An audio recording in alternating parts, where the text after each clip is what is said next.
তীরের আগায় মাত্র 1 ফোঁটা রস, আর তাতেই মৃত্যু নিশ্চিত।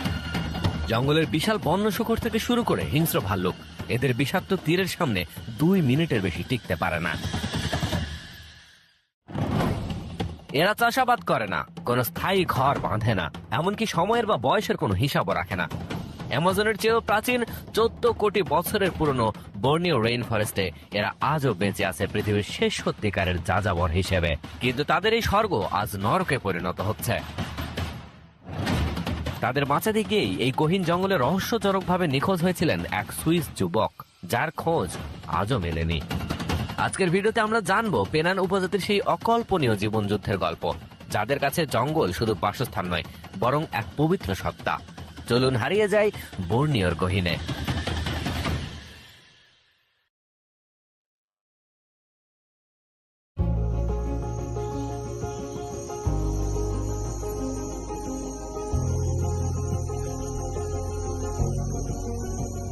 বর্নিও দ্বীপের গভীর জঙ্গলে এমন এক যাযাবর শিকারী উপজাতি বাস করে, যারা তাদের বেঁচে থাকার অদ্ভুত দক্ষতা এবং শিকারের জন্য ব্লো পাইপে বিষাক্ত তীরের ব্যবহারের জন্য পরিচিত।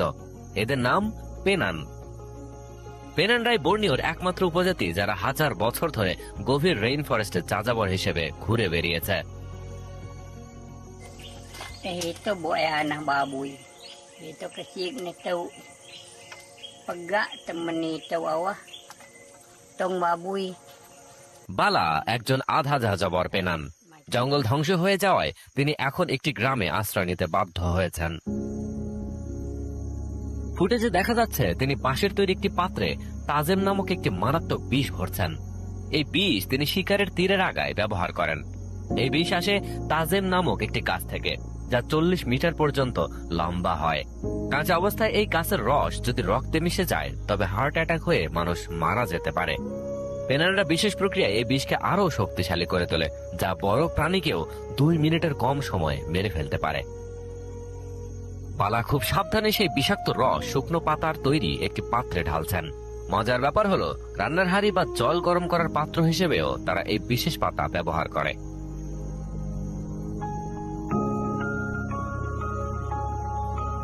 তিনি আগুনের তাপে বিষটি গরম করছেন, তবে খুব সাবধানে, যাতে এটি ফুটে না যায়। সঠিক তাপমাত্রাই এর কার্যকারিতা বাড়ায়। বিষটিকে আরো শক্তিশালী করতে তার একটি বিশেষ রেসিপি মেনে চলে। বিভিন্ন গাছ নির্দিষ্ট অনুপাতে মেশানো হয়, এরপর তীরের আগায় সেই মিশ্রণ লাগিয়ে আগুনের পাশে শুকানো হয়।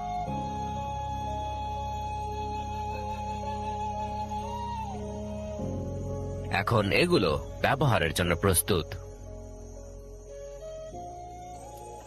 Be habeda. Jam kira 2 minit kanan tajam tu. Tong ulu kelunan pe. Be bari e beken.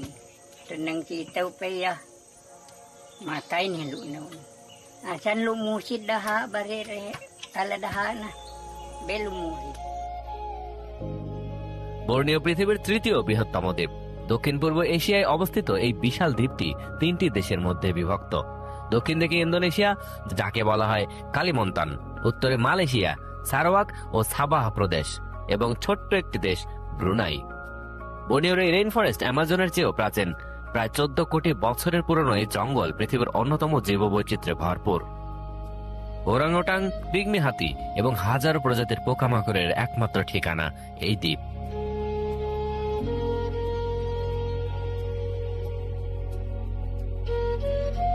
আর এই গহীন অরণ্যের আসল পাহারাদার হলো পেনান উপজাতি।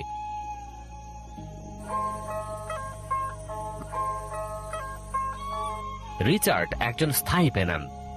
90-এর দশকে তার পরিবারকে জঙ্গল থেকে বের করে দেওয়া হয়েছিল। তিনি এখন একটি ন্যাশনাল পার্কে কাজ করেন, তবে তার গ্রামটি জঙ্গলের কাছে হওয়ায় তারা এখনো ব্লো পাইপ দিয়ে শিকার করার অনুমতি পায়। রিচার্ড তার কাজিনের সাথে বের হয়েছেন তাদের প্রিয় খাবার বন্য শূকর শিকার করতে। ব্লো পাইপ দিয়ে শিকার করার জন্য প্রচুর ধৈর্য এবং নিঃশব্দে চলাফেরা করা প্রয়োজন। দিনের বেলা জঙ্গলের সব প্রাণী সতর্ক থাকে, তারা খুব সাবধানে এগোচ্ছে। শিকার না মিললে নিরামিষই ভরসা।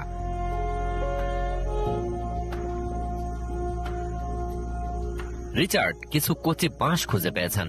এগুলি হবে আজকে রাতের খাবার। বাঁশের ভেতর থাকা সায়ানাইড দূর করার জন্য এগুলোকে ভালো করে সেদ্ধ করে নেওয়া হয়। ইতিহাস ঘাঁটলে দেখা যায় পেনানরা হাজার বছর ধরে বর্নিওর সারাওয়াক এবং ব্রুনাই অঞ্চলে বসবাস করে আসছে। বাইরের জগৎ যখন দালান কোঠার প্রযুক্তিতে মত্ত, পেনানরা তখনও বনের গভীরে প্রকৃতির সাথে মিশে আদিম জীবন যাপন করত। বন যা দিত তাতেই তারা সন্তুষ্ট থাকত।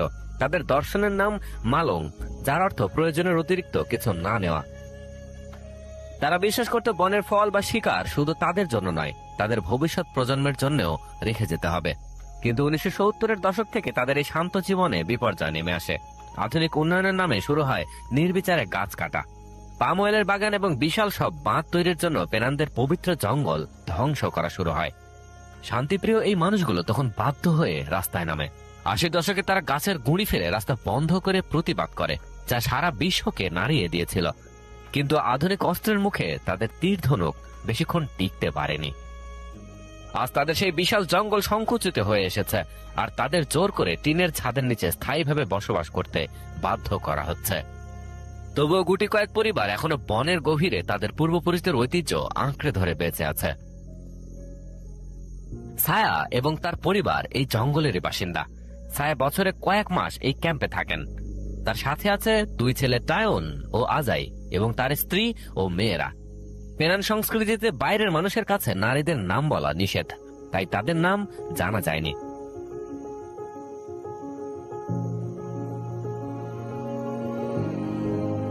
পেনানদের প্রধান খাবার হলো সাগু পাম গাছ। ছায়া তার ছেলেদের নিয়ে সাগু গাছের কাণ্ড সংগ্রহ করতে যাচ্ছেন। তারা খুব সাবধানে গাছ কাটে যাতে এর মূল নষ্ট না হয় এবং গাছটি আবার জন্মাতে পারে। ছায়া প্রথমে জাকাহ নামের এক ধরনের মশবর্গীয় উদ্ভিদ সংগ্রহ করলেন, যা আগুন জ্বালাতে কাজে লাগে। সাগু গাছের নরম অংশ তারা কাঁচাও খায়, আবার প্রক্রিয়াজাত করে আটা বানিয়েও খায়।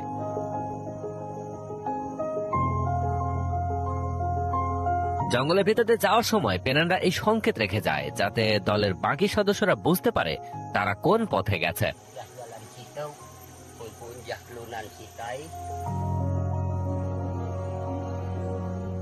নিয়াপন একজন প্রবীণ পেনান সর্দার।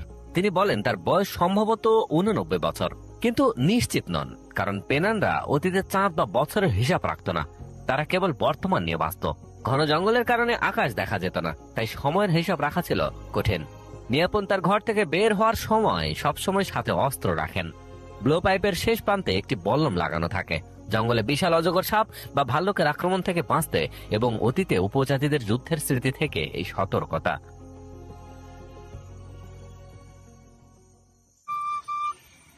নিয়াপনের স্ত্রী নাকের সাহায্যে বাঁশি বাজাচ্ছেন, যা তাদের সংস্কৃতির একটি অনন্য অংশ।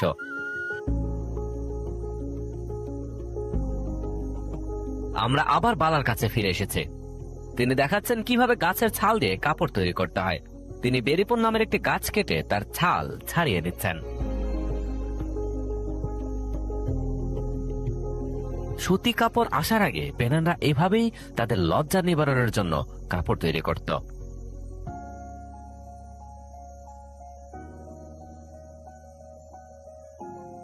বালা একটি বিশেষ ওষুধি গাছ দেখাচ্ছেন, যা সাপের কামড়ের চিকিৎসায় ব্যবহার করা হয়।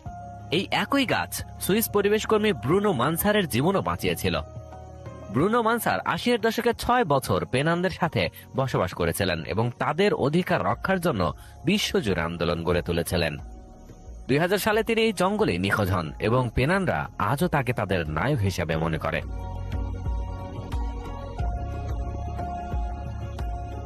ছায়ের পরিবার জঙ্গল দিয়ে নতুন গন্তব্যে যাচ্ছে।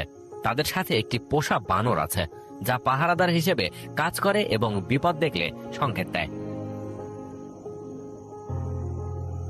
বৃষ্টির হাত থেকে বাঁচতে তারা খুব দ্রুত 1 ঘন্টারও কম সময়ে থাকার জন্য একটি ক্যাম্প তৈরি করে ফেলল। তারা এমন জায়গায় বেছে নিল যেখানে মশা কম এবং গাছ পড়ার ভয় নেই।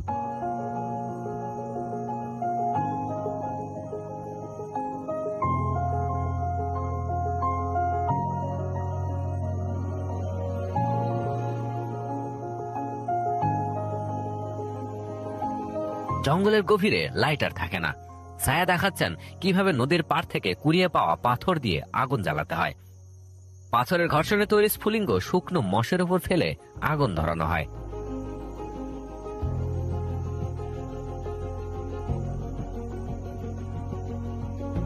রাতে আলোর জন্য তারা এক ধরনের লতার ফল ব্যবহার করে, যা মোমবাতির মতো প্রায় 1 ঘন্টা ধরে আলো দেয়। পেনানদের ব্লো পাইপ তৈরি হয় আয়রন উড দিয়ে, যা জঙ্গলের সবচেয়ে শক্ত কাঠ। আগে তারা বাঁশ ব্যবহার করত, কিন্তু এখন ড্রিল মেশিন দিয়ে কাঠের ভেতর ছিদ্র করে নিখুঁত ব্লো পাইপ বানায়। এটি 40 মিটার দূর থেকেও লক্ষ্য ভেদ করতে পারে।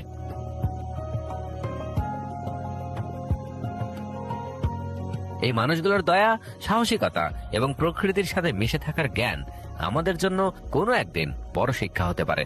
হয়তো একদিন তাদের এই জ্ঞানই আধুনিক বিশ্বকে নতুন পথ দেখাবে। চারিদিকে পারমাণবিক বোমার যে জয় জয়কার, তাতে আমাদের সভ্যতা ধ্বংস হয়ে গেলে জঙ্গলেও আমাদের স্থান নিতে হতে পারে।